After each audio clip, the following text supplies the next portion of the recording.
அதாவது இன்னைக்கு அற்புதமான நாள் சங்கடஹர சதுர்த்தி.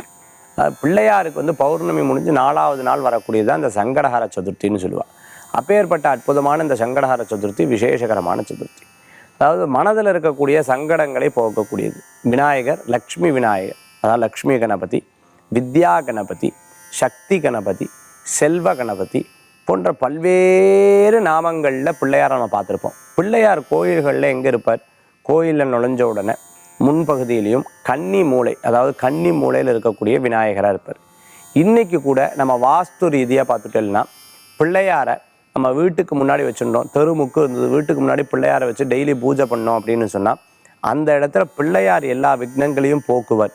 வீட்டில் ஏதேனும் பிரச்சனை இருந்ததுன்னா பிள்ளையாருக்கு ஒரு தேங்காய் ஒழிஞ்சு வச்சுட்டா போதும், எல்லா கஷ்டங்களையும் போக்குவார். நம்ம ஏதாவது ஒரு பொருளை கூட தொலைச்சி விட்டோம், இப்போ பிள்ளையாரை வேண்டிக்கிறேன், பிள்ளையாருக்கு பிரார்த்தனை பண்ணியிருக்கேன், நிச்சயம் அந்த காரியம் நடக்கும்.